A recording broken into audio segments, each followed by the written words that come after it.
आदरणीय मंच पर उपस्थित हमारे अधिकारीगण, मेरे सम्मुख उपस्थित सभी कृषक बंधु, तो सभी का मैं इस कृषक गोष्ठी में आप सभी का कैनरा बैंक की ओर से हार्दिक स्वागत अभिनंदन करता हूं। मेरा नाम बॉबी शर्मा है और मैं यहाँ पे वित्तीय सलाहकार हूँ कैनरा बैंक की तरफ से। और चूंकि जैसे कि सर ने बताया है कि सरकार या बैंक के माध्यम से जो विभिन्न योजनाएं चल रही हैं या साइबर फ्रॉड जो चल रहा है उसके बारे में कुछ मैं आपसे सूचना जो जानकारी वो साझा करना चाहूँगा। तो सर्वप्रथम तो मैं आप सबसे आग्रह करूँगा कि बैंक कभी खाते की या किसी प्रकार की आपसे कोई जानकारी नहीं मांगता है, तो कृपया करके यदि आपके पास कोई फोन आपसे कोई जानकारी मांग रहा है, चाहे वो आधार कार्ड संबंधी हो, आपके आयुष्मान कार्ड संबंधी हो, आपकी पर्सनल कोई जानकारी मांग रहा है, क्योंकि अभी देखिए अभी लेटेस्ट एक डेवलपमेंट हुआ है कि जो पैन कार्ड है वो अब न्यू अपडेट नए वर्जन में आना शुरू हो गया है। तो वो आपके जो एड्रेस पे है वो बाई पोस्ट आएगा। ये बात आप ध्यान रखिएगा, आपका जो पैन कार्ड है बाई पोस्ट आपके घर पे आएगा। वो उसके लिए यदि आपके पास कोई फोन कॉल आ रहा है, आपसे ये कह रहे जी हम पैन कार्ड डिपार्टमेंट से बोल रहे हैं, कुछ भी मतलब इनकम टैक्स डिपार्टमेंट से बोल रहे हैं कि आपका पैन कार्ड यहाँ पे है, इसमें कुछ अपनी चीजें बता दीजिए, आधार कार्ड नंबर बता दीजिए, आपका आधार कार्ड पैन कार्ड अपडेट करना है।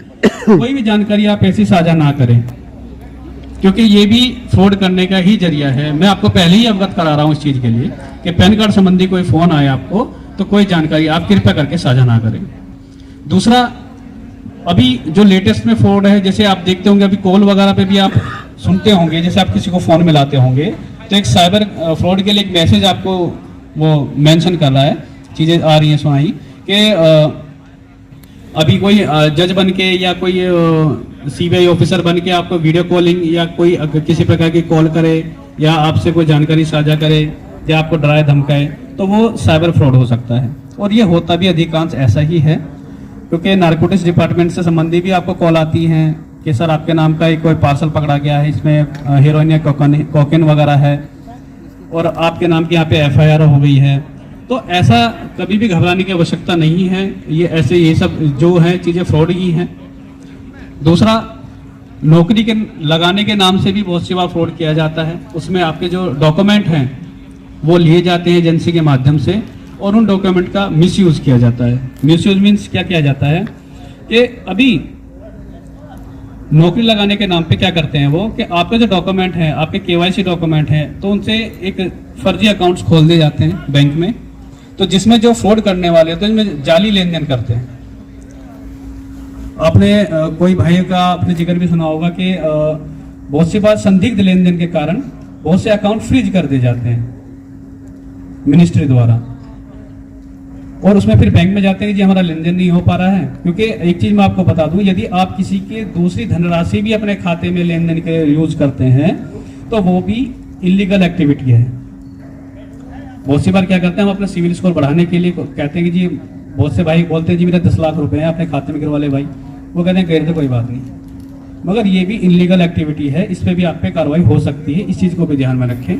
साथ में जो सिम कार्ड वगैरह जो आप परचेज करते हैं, आप देखते होंगे किसी पर्टिकुलर जो वेरीफाइड शॉप होती है उसी से खरीदें।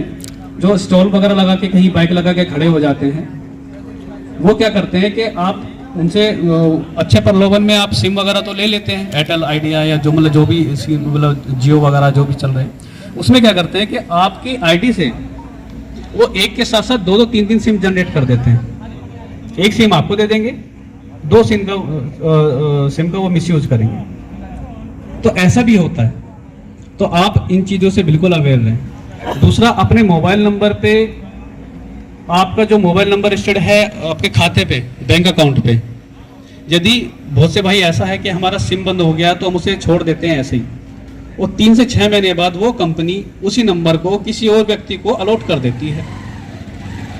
फिर क्या होगा, और आपने अपना मोबाइल नंबर बैंक में अपडेट कराया है नहीं, तो आपके खाते की जानकारी उन्हें जानी शुरू हो जाएगी। इस चीज से तो आप सहमत रहेंगे? तो आप इस चीज को भी बिल्कुल मतलब ढिलाई ना करें इसमें कतई भी। आपका यदि मोबाइल नंबर बंद हो गया या तो उसे चालू करा लें, और यदि आपको लग रहा है कि नहीं चालू नहीं हो पा रहा है किसी कारणवश, तो बैंक में जाके उसे अपडेट जरूर करा लें।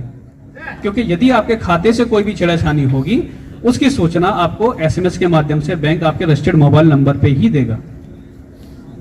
तो ये छोटी छोटी चीजें हैं जिन्हें आप जरूर अपने जीवन में उतारें। साथ में जब फ्रॉड हो जाता है, फ्रॉड देखिए होता क्या है कि आप जैसे किसी रेलवे स्टेशन पे गए, अभी क्या स्मार्ट स्विच आ गए हैं बोर्ड पे, बोर्ड जो हो गया उसमें क्या है डाटा केबल लगाइए, मोबाइल चार्ज कर लीजिए। मैं ये नहीं कह रहा आप उसका यूज मत कीजिए, मगर एक बार ये जरूर आप एक बार चेक कर लीजिए कि जो अडेप्टर है वो पारदर्शी है नहीं है, उसके पीछे ऐसा तो नहीं है बंद दीवार है, उस पर वो अडेप्टर लगा हुआ है, उसके पीछे कोई डिवाइस तो नहीं लगी हुई जिससे आपका डाटा हैक कर लें। कोई जो एपी के जो फाइल होती हैं, बहुत से भाई क्या करते हैं, जैसे अभी कोई फेस्टिवल चलता है व्हाट्सएप पे शेयर कर देते हैं बहुत सी फाइलें, एपी के फाइल बोल देते हैं उन्हें। तो ऐसी कोई फाइल आपके पास आ रही है तो उसे भी आप साझा ना करें, उसे अपने मोबाइल में इंस्टॉल ना करें।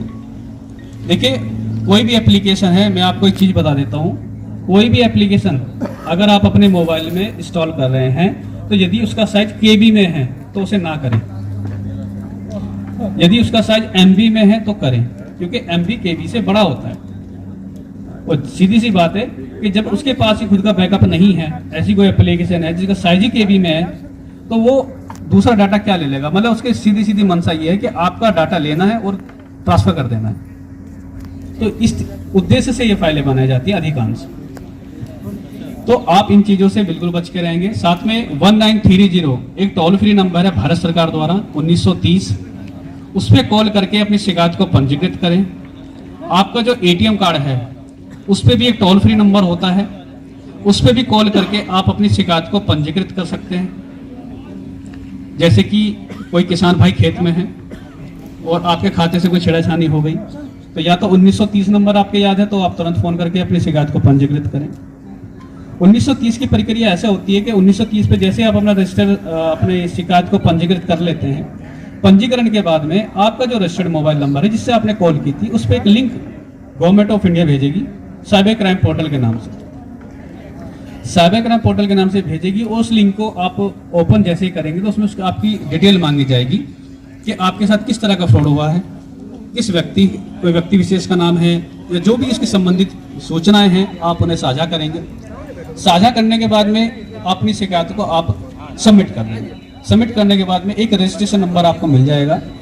रजिस्ट्रेशन नंबर वो बहुत ही उपयोगी है कि आप भविष्य में आपकी जो शिकायत है या पैसे कटे हैं या जो भी शिकायत है आपकी, उस पर कितना उस पर कार्य हो चुका है, वो सारी यथा स्थिति आप साइबर क्राइम पोर्टल की वेबसाइट पे जाके अपने रजिस्ट्रेशन मोबाइल नंबर से, जो आपको रजिस्ट्रेशन नंबर मिला है, उससे आप देख सकते हैं। क्योंकि ये चीज़ें तो जी हमें अपनानी पड़ेंगी, ये चीज़ें हमें अपनानी ही पड़ेंगी, क्योंकि जैसे जैसे टेक्नोलॉजी बदल रही है, जैसे जैसे चीज़ें बदल रही हैं, तो ऐसे ही उन चीज़ों को हमें अडॉप्ट भी करना पड़ेगा, चीज़ों को समझना पड़ेगा हमें कि क्या फिलहाल देश में चल रहा है।